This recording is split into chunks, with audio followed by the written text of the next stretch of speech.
Hey, what's up guys? Casey Mitchell, aka that one leg monster. We're at Kern County Jail and we're gonna be talking to some guys that I can somewhat relate to. These are ex-veterans that kind of made some wrong decisions getting out of the military. That doesn't necessarily mean they're bad guys. These are people that made bad decisions. Hey, so you don't have any weapons or knives on you, right? No, I don't. All right. Just the leg. All right, just the leg. All right. Come on in.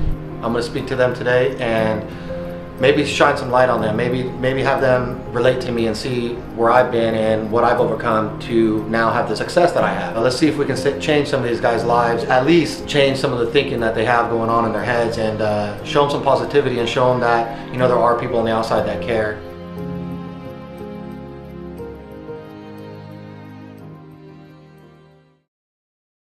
We cannot film their faces, you just kind of have to blur out their faces. I could probably get signed consent forms, but it's a lot of work, so It's easier if you just blur out the faces. Of course. Kind of open field. You can talk about, just tell your story.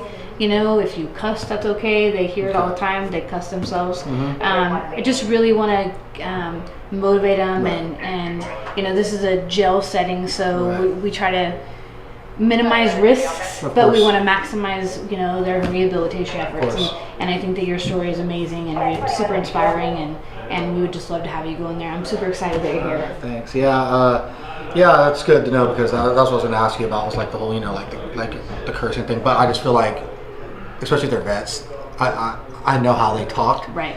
And I think I can hit more of an angle with them if I just basically act like my old grunt self, like I was. And so right now we're about to step into what we were just told is the Southern and the Crips yard. We're about to go in here and just walk around and check it out a little bit. It's a little intimidating in here, to be honest, but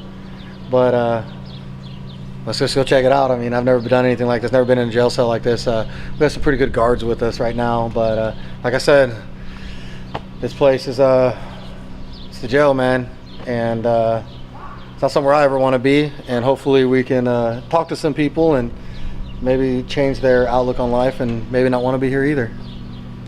Only Southerners and Crips house over here.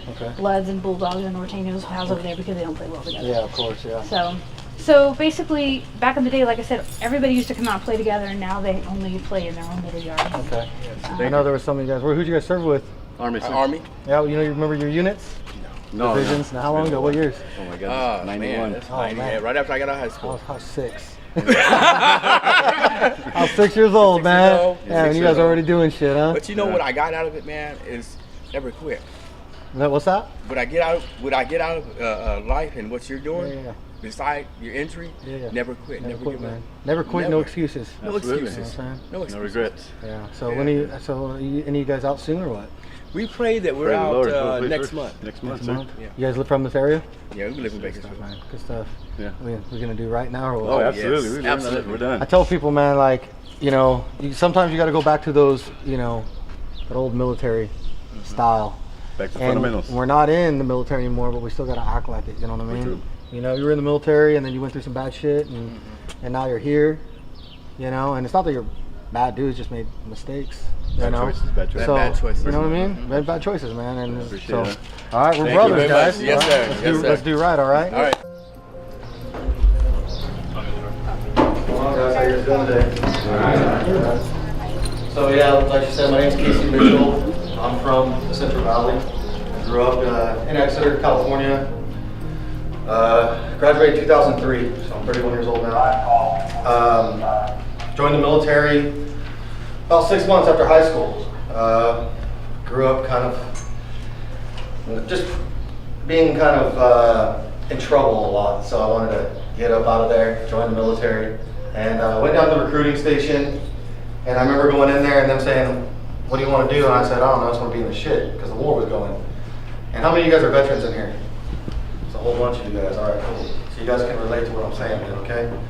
So went down there and said, "How fast you want to go?" I said, "As soon as you get down here." And they basically said, "Why?" And I said, "Because I need some structure in my life, man. I need to get away from all this stuff, you know."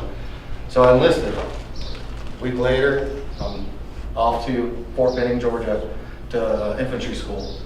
Went there.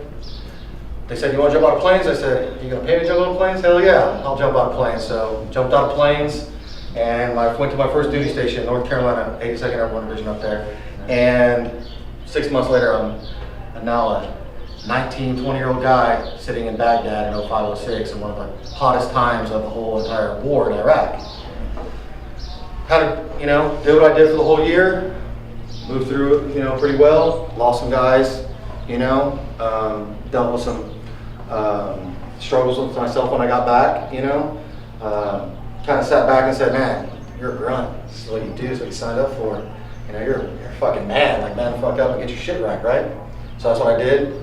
Re-enlisted, became a sergeant, got sent to Fort Lewis, Washington with the 2nd Infantry Division.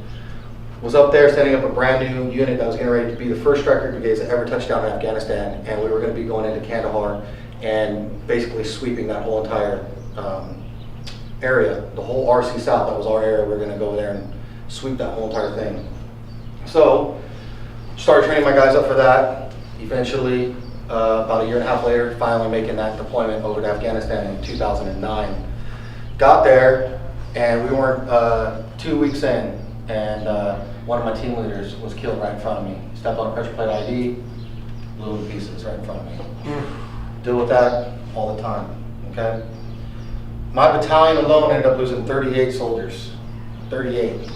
It's massive for a battalion. 170 something wounded in my brigade. I'm just trying to tell you this so you guys can understand the shit that we were going through, the shit that we were seeing, and the mindset that we had to have, and what we were going to deal with when we got back. So in 2010, April 2010, I was on my very last patrol getting ready to come home. I was like, God, I'm done. I'm going to go see my wife. I have a 2-month-old daughter that was just born. I can't wait, Very last patrol, I go out, boom, 300-pound IED pressure plate hits the vehicle that I'm commanding and basically almost kills me.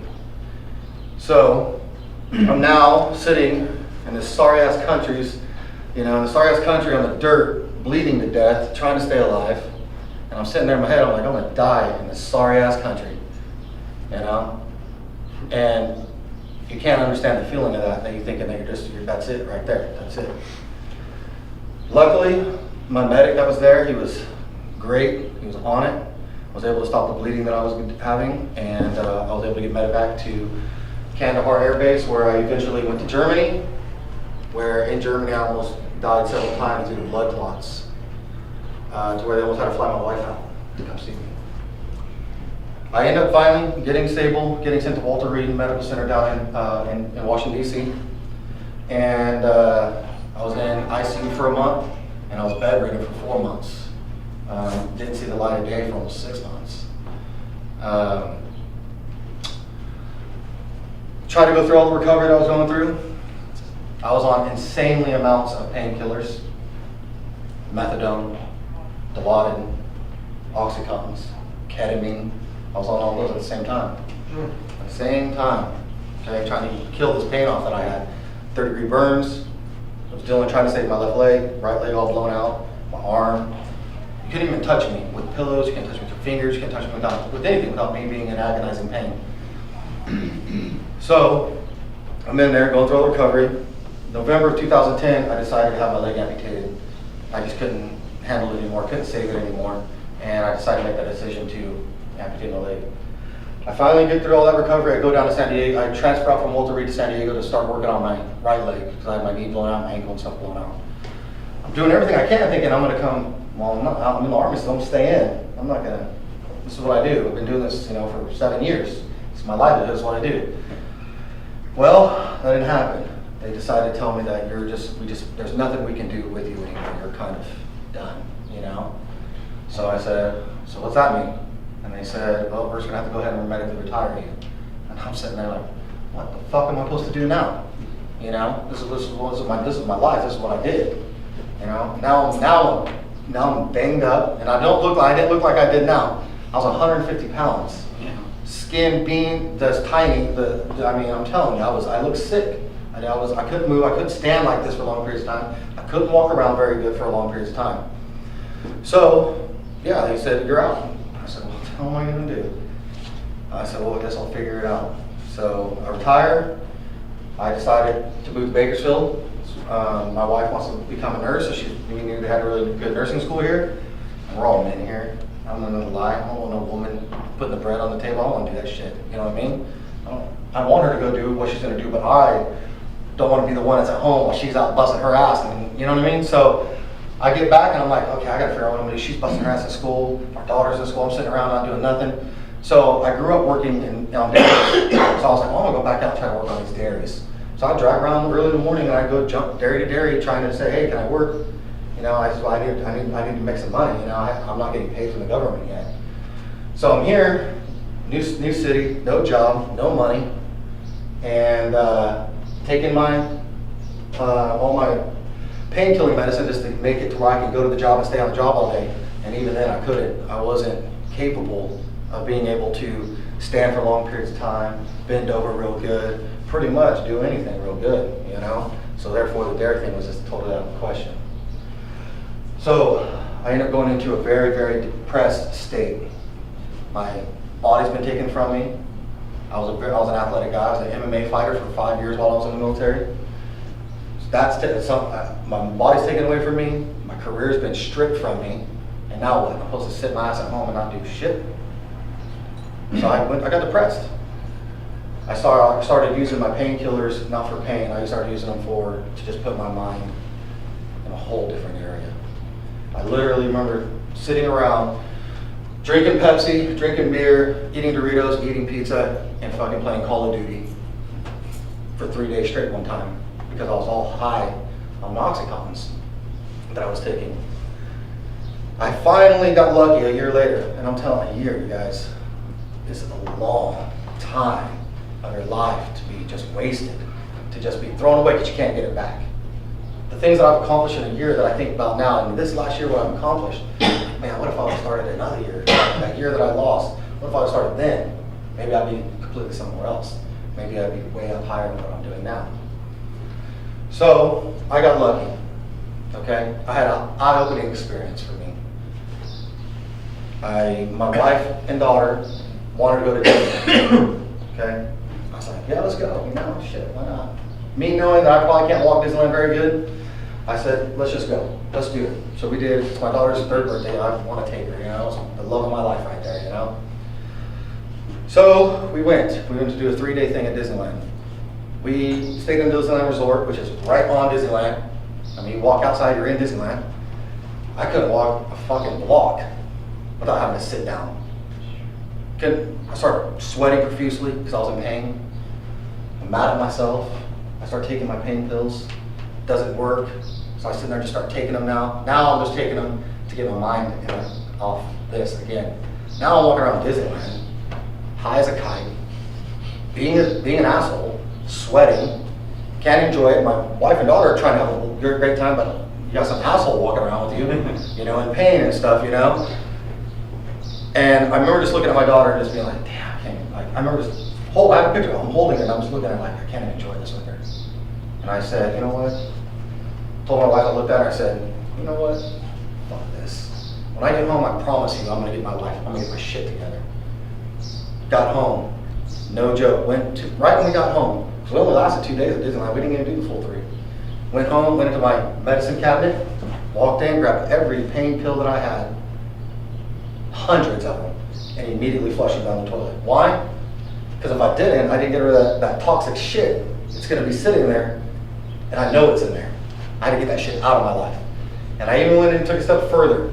Got the Pepsi, got the Doritos, got the beer, threw all that shit out. And I know that sounds petty, you're like, fucking Pepsi? I needed to do that. I needed to do that because that was something that was holding me back. That was something that if I had maybe a little bit, maybe it brings me back to what I was doing. I had to get rid of all that shit. So I did.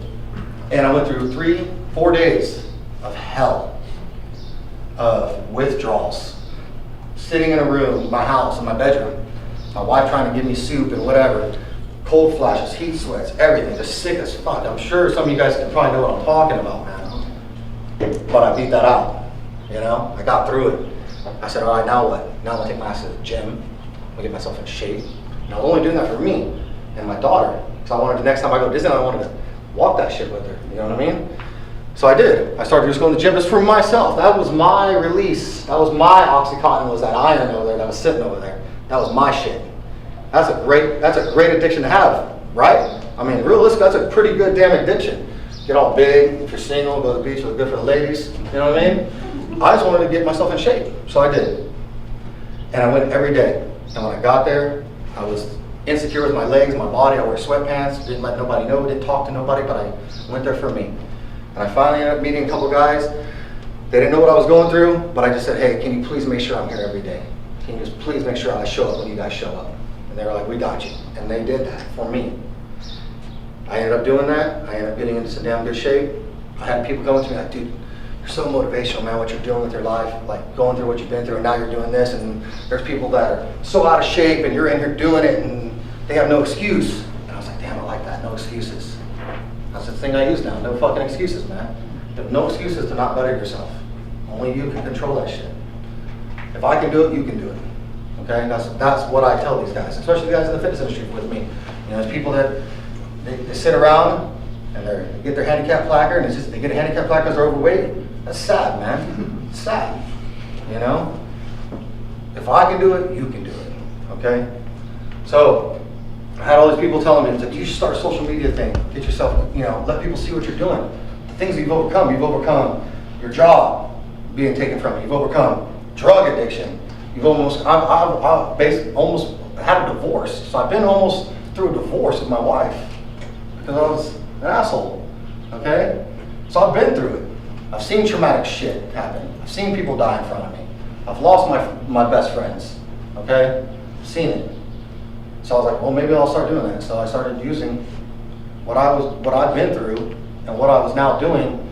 I wanted to put it out there. It took me a long time to want to do that, man. Some shit that people, I don't want people knowing. I don't want my daughter, you know, 20 years from now looking on YouTube and be like, my dad was a drug addict, what the fuck? A real man puts a shit on the table, right? That's what I did. And that's what she's gonna know it as. I have this thing that I say, it's called leaving a legacy. I have a daughter. I don't have no son. I can't have no more kids. Where's my last name gonna go? Fucking nowhere. That's it, when I die, that's it. She's gonna get some other man's last name, and that's what's gonna happen. My whole goal is to leave a legacy for my daughter. You know how many of you guys got kids in here? Okay, everybody. Y'all got kids, man. Y'all got kids. How many of you guys have, I mean, you guys have relatives that have passed away, right? How many times your ass has been down to the graveside? Let's not bullshit. My grandpa was one of my dudes, and I don't have to go see him enough. Okay? When you go off this planet, man, that's fucking it. That's it. There's no rewind. There's no you come back as a fucking tiger, you know? None of that shit bullshit, you're done. You're fucking done. Okay? And what I'm trying to tell you guys is leave a legacy with yourselves. Leave a legacy for your family. What do you want to be remembered as? That's what I started doing what I was doing. I want to do what I'm doing, and fucking 50 years from now, my daughter who has kids, like, check out your great grandpa. That was a bad motherfucker right there. He went through war, he came back, look at all the people that he motivated. That's a legacy right there. You know what I mean? What do you guys want to be remembered as? That's what I want to be remembered as. I just want to be remembered as a bad motherfucker. Went to war for this country, got blown up, didn't let that shit stop me, kept doing what I was doing. You know what I mean? I'll do everything I can to make sure to where when I die, my daughter's so proud of me, to where my name's gonna be out there all the time. She can have another motherfucker's last name, but she'll remember my shit, and my great grandkids will remember me. Leave a legacy. Don't die and be forgotten. Who wants to do that? Who just wants to go on the ground? That's it. Okay? I'm telling you guys, I've been through it. And I know a lot of you guys are probably in here and you're just thinking, man, you guys are just wasting in here, man. You're just wasting in here. I guarantee you there's one of you guys in this room right here, if you got out of here and you really put your shit down, you really started busting your ass on something, finding that little tiny niche, just finding a niche of something that you're really good at, you put your heart and soul into it, guarantee you that one of y'all could be millionaires. It's just how bad you want it. I got into what I was doing in the fitness industry not knowing where I was going to be at. I just knew, you guys, who's heard of Steve Jobs? You guys heard of Steve Jobs? Okay. Steve Jobs said something one time and I was like, man, that sits with me really good. He says that if you don't go to sleep thinking about it and waking up loving it, you're doing the wrong damn thing. How many of you guys go to sleep at night loving what you're doing now? How many of you guys wake up every morning and you're like, God, I love being here? Right? And one of y'all motherfuckers, I like that shit, okay? So think about that, man. And that's how I live my life. I wouldn't be doing. The day that I stop loving what I'm doing and waking up and not thinking about it anymore is the day that I'm done doing what I'm doing. I'm gonna find some new shit to do, okay? But I don't think that ever happens. I'm just loving this. I love coming and speaking to guys like you. I love going to high schools, hospitals. And the thing is you guys aren't, none of y'all are bad people. It's just made fucked up mistakes. Okay? I could be sitting where you guys are sitting. I was a drug addict too. I was doing shit I shouldn't have been doing. I just got lucky enough to get, I just dug deep enough to man the fuck up and want to leave a legacy for my daughter. Okay? So, let's go back. I started the Instagram thing, social media. You guys Instagram? You guys know what I'm talking about, Facebook. I started that. Started getting people filtering in, seeing it, watching me. You're motivated. This is awesome, dude. If you can do it, we can do it. No excuses. I said, oh yeah, this is awesome. It's working. People are actually relating to this. I said, now how do I take it up another step? That's the key. You always got to keep outdoing yourself, okay? So how do I take it up another step? I said, you know what I'm going to do? I'm just going to get big as shit, as big as I can get, and I'm just going to move some heavy ass weight around. And I'm going to have literally a no excuses type of attitude. And I said, and I'm going to power lift. Powerlifting is bench press, squat, deadlift, for those of you guys. And I said, but people can see that, they can watch that. Now, an amputee, there's not many amputees that can squat. There's not. I said, well, not only am I going to power lift, I'm going to power lift in competitions against able-bodied athletes, guys that have been training for years. And people are like, what? I was like, yeah. I was like, not only am I going to train and compete, I'm going there to whoop their asses. I mean, how shit are you going to feel when one-legged motherfucker comes to whoop your ass? You know what I'm saying? You're going to go back to the gym and work harder, okay? And I did my first competition. It wasn't a full power. It was a push-pull bench press deadlift, and I ended up winning my competition in last January. I decided to sit there and do everything I can to become a full power lifter. That squat is a motherfucker, okay? And I've been training for the last 8 months, putting everything I have, putting my body through hell, all because it motivates people. And like I said, I want to leave that legacy for my daughter, okay? So the last 8 months I've been busting my ass doing it. And I am signed up for a competition right now in October, first week of October, to be the first amputee to ever do full power. And the things that everything's led to, you know, fitness magazine's calling me, Kern County Jail's calling me, schools calling me. Let me tell you guys something. Muscle and Fitness magazine called me. It's one of the biggest magazines ever, and Flex magazine. It's the biggest magazines in the world. Okay, this shit right here is more important to me than that shit. If they were to call me today and say, hey, can you come be in this magazine? And it was today, I'd be like, no, I got some shit going on over here. This is more important to me. You guys are more important to me. Just like as cliche as that sounds, it's never too late, guys, no matter what. All right? I would love to see some of you guys, man, just like get up out of here. Just maybe my words hit you. What do you think, guys? Let's give him a round of applause.